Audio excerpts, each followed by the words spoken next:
Now second is the drugs of second generation antihistamine. Now why there is used to synthesize the certain drugs which are known as second generation antihistaminic drugs. Second generation antihistaminic drugs. Now why they are known as second generation antihistaminic drugs? Because all those drugs which concern with second generation means that they are non-sedative. They are non-sedative antihistaminic drug, because particularly the first generation, that is like histamine, antihistaminic drugs, if we take the antihistaminic drugs of the first generation, they causes the sleepiness. So that's why there is requirement for the non-sleeping sedative drugs. So that's why they are known as second generation antihistaminic drugs, right? Now that is fexofenadine. Fexofenadine not used due to the polymorphic ventricular tachycardia, because they causes the polymorphic ventricular tachycardia. There is increase in the rate of the ventricular fibrillation. So that's why it cannot be used later on. So next is loratadine. Now loratadine, it is long-acting second generation antihistaminic drug. Long-acting second generation antihistaminic drug, which particularly effect on the H1 receptors. The THAP of this is 17 hours. THAP is 17 hours, usually used for urticaria and dementia. Urticaria and dementia, that is loss of memory. Urticaria and dementia. Now next is cetirizine. Cetirizine is a very safe antihistaminic drug. The T-half is 7 to 10 hours. That is, the half-life of this drug is 7 to 10 hours. And usually cetirizine used in upper respiratory allergy. Upper respiratory allergy, that is particularly in the throat and the mouth. Now in urticaria, again it can also be used in urticaria. Pollinosis, that is allergy due to the pollens. Dementia, dermatitis. Dermatitis, again the disease of the skin. Again the disease of the skin, that is known as dermatitis. Now next is levocetirizine. Levocetirizine, azilastine, mesolastin, avastin, and tupatidine. Avastin and tupatidine. These are the drugs which are known as the second generation antihistaminic drug. Starting from fexofenadine up to tupatidine, these are the second generation antihistaminic drugs, because they are non-sedative. Now therapeutic uses of H1 antagonist means that why we can use, and what is the therapeutic importance, because you know that your subject, the name of your subject is the pharmacology and therapeutics. Pharmacology concerned with the action of the drugs in the body, whereas therapeutics concerned with the treatment of the particular disorder. So therapeutic use of the H1 antagonist, you know that it is allergic disorder, seasonal rhinitis. Seasonal rhinitis means that there is the appearance, or there is the season of the pollens, there is rhinitis, running of the nose. Conjunctivitis, that is irritation in the eyes, conjunctiva. Hay fever, that is there is itching of the eyes. Then the bronchial asthma. Bronchial asthma is that asthma of the lungs, bronchi. Bronchial asthma. Common cold, motion sickness, vertigo. Cetirizine, having anticholinergic effect, may cause the vomiting, cough, or may be used in the vomiting, cough, Parkinsonism and promethazine. Parkinsonism can be treated mostly by the drug known as promethazine.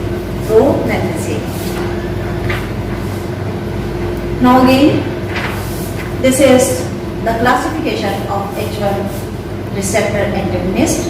Now you can see, you can study this classification from any book, every book having this classification. So there is no need to discuss this each drug because only there is the groups of the drugs, the name of the group of the drug is there, then how they are having their action, that is this is the general and trade name of the drugs, so that is the classification. So you can study the classification from any book of the pharmacology, every book having this classification. Now, again I am telling you that today I am giving you the brief introduction of the autocoids, which not that much brief, having all the aspects starting from its synthesis, then its storage, then the release, then its pharmacological action, then its therapeutic uses. So we are discussing briefly about all these, and in detail you can see, you can study from your notes. Now the adverse effects. Now the adverse effects of the antihistaminic drugs: sedation, dizziness, dermatitis, then incoordination, fatigue, blurring of the vision. That is the adverse effect of that drugs. So diplopia, you know that when there is the double appearance of the things are double, that is known as diplopia. Euphoria, sense of well-being,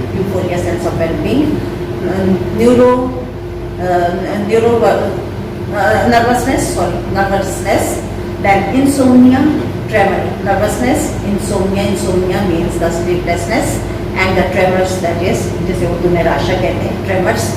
Now GIT, what is the effect of GIT? Loss of appetite, epigastric distress, constipation and nausea,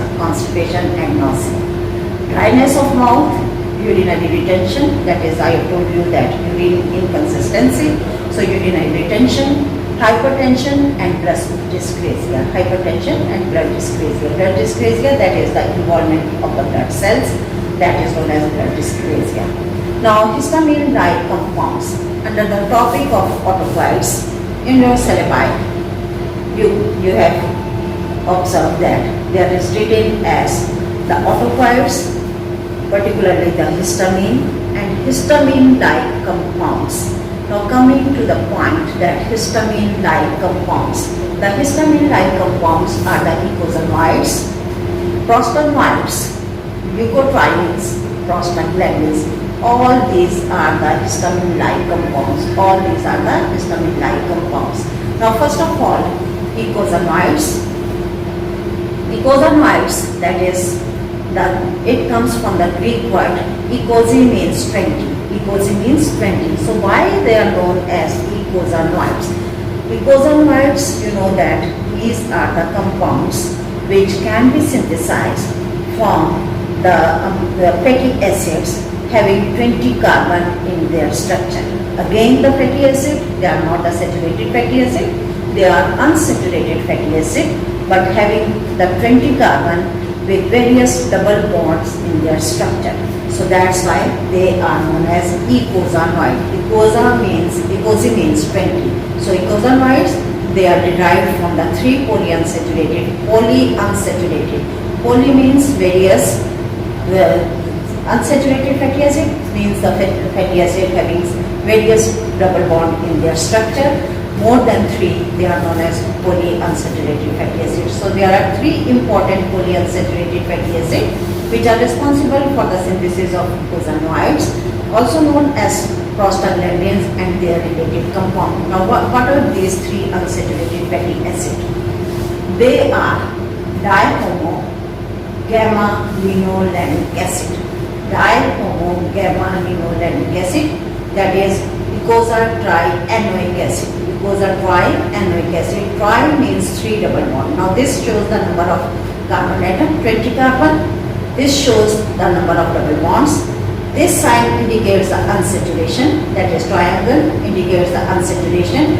Now these are the 8, 11 and 14. Now all of you must be knowing very well about this, that 3 double bonds are present between carbon number 8 and 9, between carbon number 11 and 12, between carbon number 14 and 15. So they are known as eicosapentaenoic trianoic acid. Anoic means unsaturation, and or anoic means when there is A, that is saturation, E unsaturation, anoic acid. So these are the di-homo gamma linolenic acid. Next is the eicosapentaenoic acid. Eicosapentaenoic acid as pentanoic. Penta means 5, anoic means the unsaturation. 20 carbon, 5 double bond, unsaturation. The double bonds present between carbon number 5 and 6, 8 and 9, 11 and 12, 14 and 15. 17 and 18. So these are the 5 double bonds present in the structure. So that's why it is known as eicosapentaenoic acid. Next is the arachidonic acid. Arachidonic acid, it is also known as eicosapentaenoic acid. Tetra means 4 double bonds. Anoic unsaturation. So 20 carbon having 4 double bond. Unsaturated compound. The 4 double bond present between carbon number 5 and 6, carbon number 8 and 9, carbon number 11 and 12, carbon number 14 and 15. So these are the 3 important eicosanoids. Now prostaglandins, they include prostaglandins, thromboxane, prostacyclin. Now you know that we are discussing as about the histamine-like compounds. Now again, after the eicosanoids, the other is prostaglandins. Prostaglandins, you know that the prostaglandins again, they are having the 20 carbon in their structure, so that's why they are known as 20 carbon compounds. Now what are the prostaglandins? Prostaglandins actually, they are also the local hormones. They perform their function as a hormone, and the most important point to be discussed here about the prostaglandins, that prostaglandins, they are having various subclassification, and according to their classification they may be classified into prostaglandin E, prostaglandin E1, E2, F alpha, F1, F2. All these are the subgroups or the subclassification of the prostaglandin. Now again, the other important property or the other important function of this prostaglandin, that each prostaglandin is having different physiological or pharmacological activity. Particularly they participate in the physiological action, so that's why they are known as local hormones. So as far as their structure is concerned, they are having 20 carbon in their structure, they are 20 carbon compounds. Now synthesized from arachidonic acid. What is the precursor of this prostaglandin? The precursor is the arachidonic acid, which is unsaturated essential fatty acid having 20 carbon in their structure with 4 double bonds. So act as a local hormone, widely used as therapeutic agent. Now this R1, R2 is referred as the side alkyl chain, that is alkyl chain are there is hydroxyl group, there is oxygen. So R1, R2 may be different, that is R1 having different side chain, R2 different side chain. So this is the general formula, general structure of the prostaglandins. Now what is the function of the prostaglandin? Prostaglandins perform different function, means that different prostaglandins shows the different function.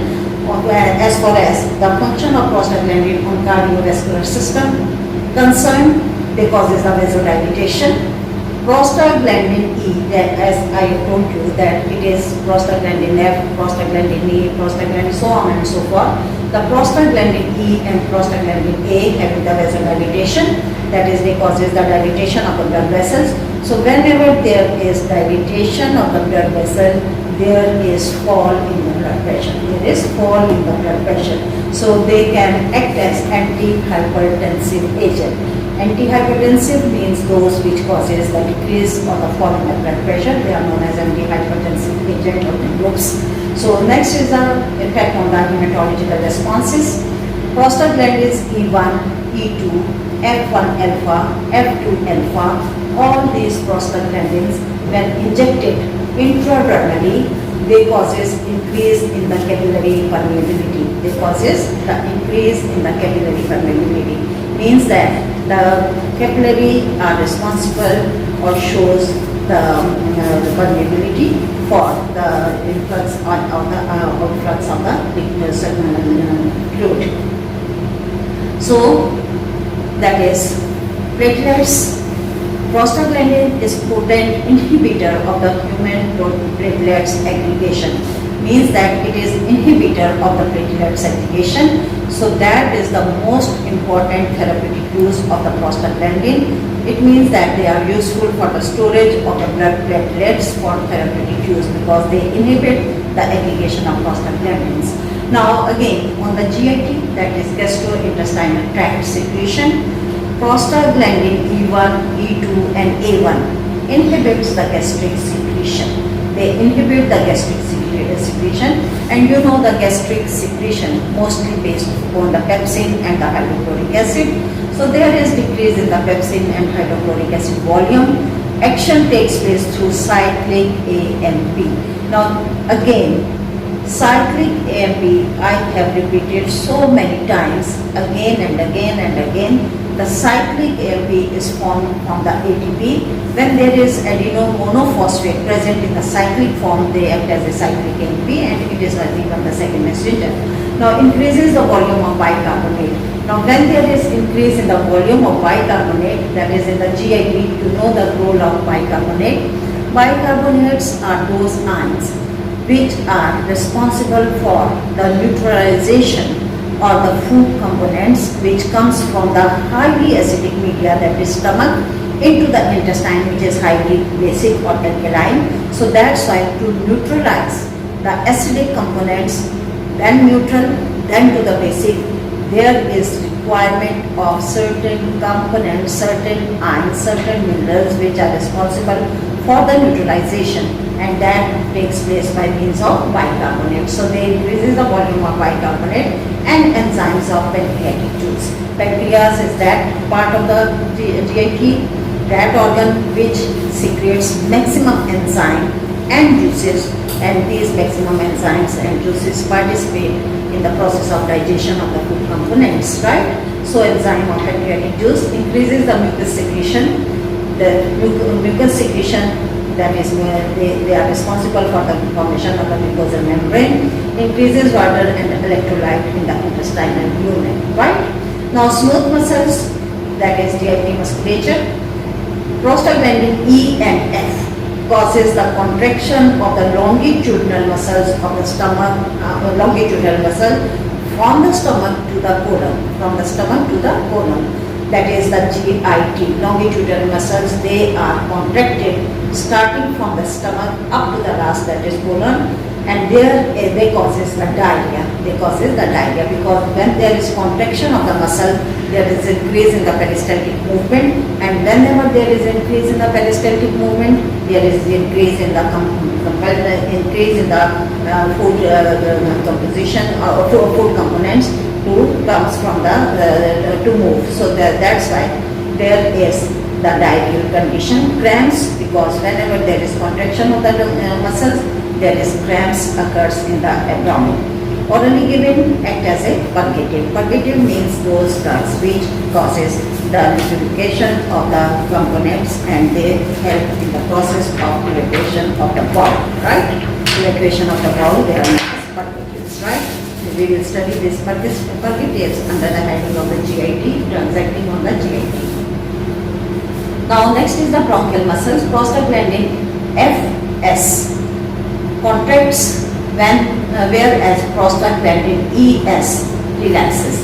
Now again I have told you that all the prostaglandins, though they are the local hormones, but everyone having its own function, everyone having its own physiological action. Some prostaglandins, they causes a contraction, some prostaglandins, they causes a relaxation. So there is contraction and relaxation of that. So has been used for the treatment of status asthmaticus. For this purpose, they are used for the status asthmaticus. Now status asthmaticus is the condition which belongs to the prolonged attack of asthma. So in asthma, these prostaglandin E and F can be used. ES and E1 and GE2 can be used. Yeah? Right?